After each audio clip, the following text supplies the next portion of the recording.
सासू माँ बदल गई। कहानी उस घर की है जहाँ बहू और बेटी को एक माना जाता था, लेकिन फिर अरे शिखा बेटा, तू रसोई में क्यों घुसी रहती है? जा, रोटी मैं बना लूंगी। नहीं नहीं माँ जी, आप बैठिए, बस सारा खाना बन ही गया है। श्वेता को बोल देती हूँ, वो खाना लगा देगी सबका। सॉरी भाभी, मेरे पास वक्त नहीं है। माँ, मुझे पैसे देना, पार्लर जाना है। हाँ हाँ चली जाना, भाभी को भी ले जाना। वो भी जाने को बोल रही थी पार्लर, पर पहले ना मदद कर दे उसके खाना लगाने में। देख माँ, वो बहू है, उसे बहू रहने देना। इतना सर पर मत चढ़ा भाभी को। श्वेता, ज्यादा मत बोला कर। बहू और बेटी में कोई फर्क नहीं होता है। जा जाकर काम कर। ननद को माँ का भाभी से इस तरह प्यार करना बिल्कुल अच्छा नहीं लगता। वो बार बार किसी न किसी तरह माँ को भाभी के खिलाफ भड़काती रहती, लेकिन कोई फायदा ना होता। एक रोज, अरे बेटे किशन, जा बहू को कहीं घुमा कर ला। सारा दिन घर में काम करती रहती है। हाँ हाँ माँ, हम लोग जा रहे हैं ना गोवा। अच्छा जी, भाभी ने तो हमें बताया भी नहीं। वैसे तो सारी पंचायत करती है, ये गोवा वाली बात क्यों छुपा गई हमसे? अरे क्योंकि उसे खुद नहीं पता था बहन। मुझे टिकट सस्ती मिल रही थी तो मैंने बुक कर दिया। हाँ शिखा, पैकिंग कर ले, संडे हम जा रहे हैं गोवा। दोपहर में शिखा पैकिंग कर रही थी कि सास आ जाती है। ये क्या बहू, साड़ियाँ? अरे गोवा जा रही है घूमने या फिर शादी में मायके हैं? माँ जी, ऐसा कुछ है ही नहीं, समझ में नहीं आ रहा क्या रखूं कपड़े में। अरे तेरी और श्वेता की साइज तो एक ही है। उसके कुछ मॉडर्न कपड़े ले ले, आकर लौटा देना।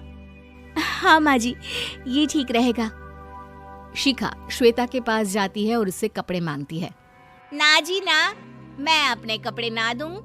वैसे भी फैल जाएंगे मेरे कपड़े, बहुत महंगे वाले हैं। शिखा मुंह लटकाकर कमरे में आ जाती है तो सास कहती है, चल तैयार हो जा, तुझे मैं शॉपिंग करा कर लाती हूँ गोवा की।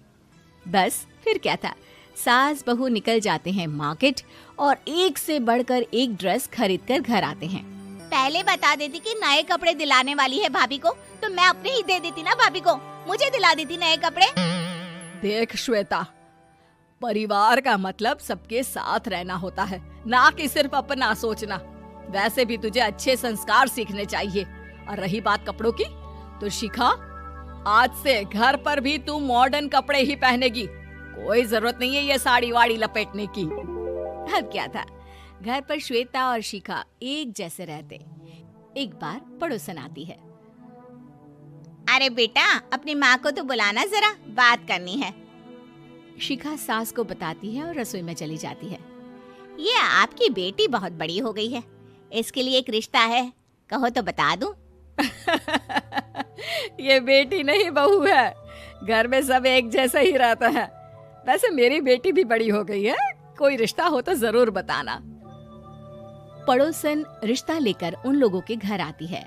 तब श्वेता की होने वाली सास कहती है, तो ये घर है, कितने मंजिल का है? और ये बहू ने आपकी क्या पहन रखा है, जीन्स टॉप? अरे भाई, साड़ी वाड़ी नहीं है क्या इसके पास? देखिए, सर्दी है तो साड़ी में बहू कैसे मैनेज करती, वैसे पहनती है साड़ी भी।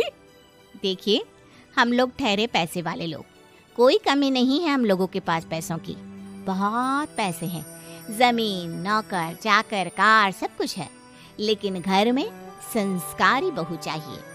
समझ रही हैं ना आप? सास कुछ कहती कि श्वेता बोल पड़ती है, हाय रे, नौकर चाकर से लेकर जमीन, कार, पैसा, हाँ हाँ, मुझे रिश्ता मंजूर है, मंजूर है मुझे। अरे रुक जा श्वेता, मैं बात कर रही हूँ ना। देखिए, हम लोगों के घर इतनी आजादी नहीं मिलेगी। अरे हाँ कर देना माँ, हाँ कर दे जल्दी से। सास क्या करती, बेटी की शादी ऐसे घर में कर देती है जहाँ ना उनके विचार मिलते हैं और ना ही आचार। शादी के बाद एक रोज फोन पर, श्वेता बेटा, एक बार घर आ जा, बहुत दिल करता है तुझे देखने का। माँ, वो घर पर बहुत काम होता है, कैसे आऊँ? बड़ा घर है, लेकिन आने जाने वालों की लाइन ही लगी रहती है। बेटा मैं तो जानती थी उस घर का हाल, लेकिन तू ही नहीं मान रही थी। माँ देख, हर घर का यही हाल है। तेरी बेटी को यहाँ घूंघट हटाने की परमिशन नहीं है और एक तरफ भाभी स्कर्ट पहनकर घूम रही है। बेटा मुझे क्या पता था कि मेरी बेटी को ससुराल के नाम पर पिंजरा मिल जाएगा। अच्छा माँ, फोन रखती हूँ, सास को गर्मा गर्म रोटी खिलानी है। तुम लोगों की तरह नहीं कि एक रोटी बनाओ, एक सब्जी बनाओ, फिर सारा दिन फ्री होकर घूमो। सास फोन तो रख देती है, लेकिन सोच में पड़ जाती है कि एक तरफ बेटी जिसे कोई आजादी नहीं, वहीं दूसरी तरफ बहू जिसे देखकर लगता ही नहीं कि उसकी शादी भी हुई है। अगले रोज। शिखा, अरे ओ शिखा। हाँ माँ, क्या हुआ? कुछ चाहिए आपको? मैं जिम जा रही थी। जिम के कपड़ों में बहू को देखकर सास को घूंघट में अपनी बेटी का ख्याल आता है। देख बहू, घर में बहू की तरह रहा कर। इतने टाइट कपड़े पहनकर जिम जाना पसंद नहीं मुझे। जा जाकर रोटी बना। रोटी? माँ अभी तो शाम के 6 बजे हैं, इस वक्त रोटी? अब क्या मेरे खाने पीने पर भी पहरा है? अरे जब मर्जी तब मैं अपने घर में खा भी नहीं सकती क्या? बहू को अजीब लगता है। वो समझ नहीं पाती कि जो सास कल तक इतनी सपोर्टिव थी, उन्हें अचानक से क्या हो गया। वो किचन में जाती है, गरम रोटी के साथ 2 तरह की सब्जी, रायता, सलाद सब लेकर सास के पास आती है। माँ जी, खाना। इतना सारा खाना? राक्षस समझा है क्या मुझे? रोटी मांगी थी मैंने गर्मा गर्म बस। पर माँ जी, रोटी खाती किससे आप? सब्जी तो बनानी थी ना। अरे भूख मर गई मेरी तेरी बहस से। जा जाकर काम कर, अंदर पूरी रसोई साफ कर। बहू अंदर चली जाती है। थोड़ी देर में श्वेता घर आती है। अरे शिखा, जल्दी से चाय ला, पकवान बना, मेरी बेटी आई है। अरे नहीं नहीं माँ, ड्राइवर बाहर खड़ा है। मैं तो घर का कोई सामान खरीदने के बहाने यहाँ आ गई हूँ, मुझे जाना होगा। अरे बेटा, पर कितने दिनों बाद देख रही हूँ तुझे, रहने आ जाना 2-4 दिन के लिए। आ जाऊंगी माँ, जब मेरी सास मरेगी तब। मैं तो रोज मन्नत मानती हूँ कि मेरी सास मर जाए तो अच्छा है। अच्छा चल, जा रही हूँ माँ। हे भगवान, कैसे कैसे दिन देखने पड़ रहे हैं मेरी बेटी को। सास अंदर जाती है, जहाँ श्वेता की जिम वाली सहेली का फोन आया होता है।